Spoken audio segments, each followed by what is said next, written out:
नमस्कार मेरे प्यारे साथियों। मैं डीपी आज एक नए वीडियो के साथ आप लोगों के सामने हूँ। जैसा कि आप लोग देख रहे हो, how can political party occupy land allotted to high court.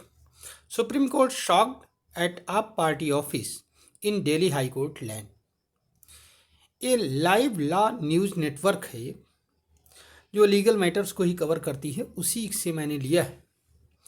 एक कल की रिपोर्ट है 13 फरवरी की, और आज ये लाइमलाइट में आई है। थोड़ा सा इसमें केस क्या है, तो केस ये है कि Delhi high court supreme court में गई मुकदमा लड़ने के लिए। अब आप कहोगे Delhi high court supreme court क्यों गई?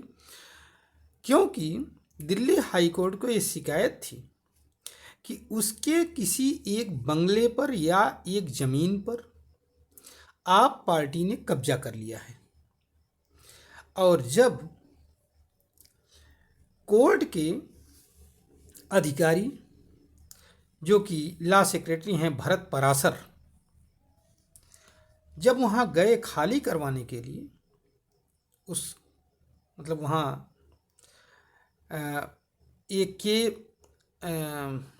परमेश्वर ने बताया, एडवोकेट जनरल हैं के परमेश्वर ने बताया कि दिल्ली हाई कोर्ट के ऑफिशियल्स जब उस लैंड का पोजीशन लेने गए तो आप ऑफिशियल्स के द्वारा उन्हें रोका गया और कहा गया यहाँ पार्टी का ऑफिस है, इसको आप नहीं ले सकते। इस पर दिल्ली हाई कोर्ट रुख की सुप्रीम कोर्ट का। सुप्रीम कोर्ट में एक 3 जजों की बेंच बैठाई गई। उसके हेड थे चीफ जस्टिस DY चंद्रचूड़ जी। उन्होंने पूरे मसले को सुना।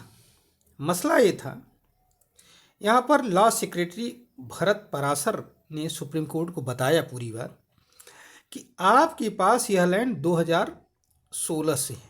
असल में ये लैंड जो है गवर्नमेंट को कोर्ट के द्वारा दी गई थी किसी एक ऑफिशियल को रहने के लिए, मंत्री को रहने के लिए। बाद में अब पॉलिटिकल पार्टी के द्वारा इसे ऑक्युपाई कर लिया गया, आप पार्टी के द्वारा, और इसमें जो है ऑफिस बना दिया गया किसी एक विशेष पॉलिटिकल पार्टी का। ठीक, यहाँ पर एडवोकेट के परमेश्वर ने बताया कि दिल्ली हाई कोर्ट के ऑफिशियल जब उस लैंड का पोजीशन लेने गए तो आप ऑफिशियल्स के द्वारा उन्हें रोका गया। ये सुप्रीम कोर्ट को बताया गया। इस पर सुप्रीम कोर्ट की बेंच ने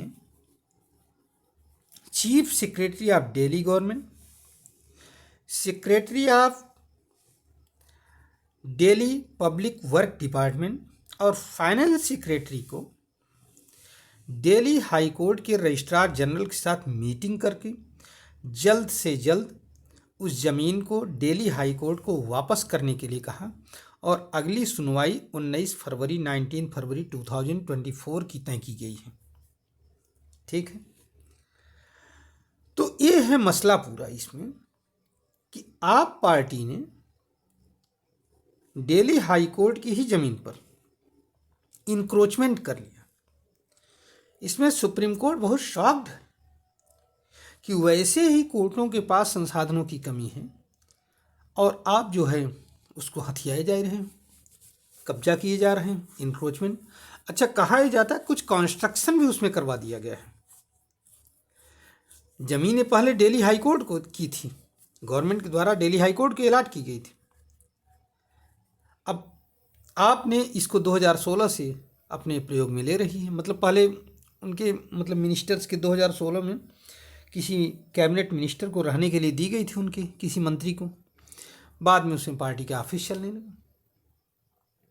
ऐसा ही एक केस आया था इलाहाबाद हाई कोर्ट का कि जबकि इलाहाबाद हाई कोर्ट में एक मास्क को खाली कराने के लिए सुप्रीम कोर्ट को की शरण लेनी पड़ी। बाद में मास्क की अथॉरिटी ने कहा ये वक्फ की संपत्ति है, लेकिन सुप्रीम कोर्ट ने कहा नहीं, इसको यहाँ से हटाया जाए। तो ये सब बातें हैं। अब यहाँ पर ये विचार करने का बिंदु है कि आप पार्टी के द्वारा कोर्ट भी नहीं बच रहा है, कोर्ट की ज़मीनें भी नहीं बच रही हैं। या तो उनको भाई मालूम नहीं है, संज्ञान में नहीं है, या वो हटना नहीं चाहते।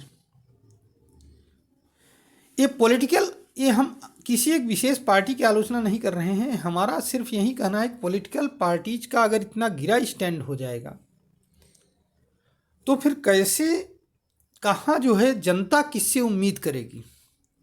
जनता कोर्टों से सबसे ज़्यादा पहुंच जनता की नेता के पास होती है, ऐसा माना जाता है लोकतंत्र में। लेकिन अगर नेता ही नहीं कुछ कर रहा है, नेता स्वयं ही इस टाइप की प्रवृत्ति में, इस टाइप की गतिविधियों में संलिप्त हो जाएगा, तो फिर आम जनता क्या होगा। चलिए फिलहाल अब देखते हैं कि इसमें आगे 19 फरवरी को क्या होगा, क्या नहीं होगा। ये तो बाद में ही पता लगेगा, 19 फरवरी को ही पता लगेगा, 19 फरवरी को। फिलहाल के लिए एक बहुत बड़ी खबर है जिस पर आप पार्टी को भी थोड़ा सा संज्ञान लेने की ज़रूरत है, क्योंकि अपने आप को ईमानदार पार्टी और सबसे अलग हट करके काम कर, जनता के हित में काम करने वाली पार्टी बताती है। तो ऐसे पार्टी से यह अपेक्षा नहीं की जाती है कोई इस तरह की गतिविधियों को करेगी। नमस्कार, धन्यवाद, जय हिंद, जय भारत, वंदे मातरम।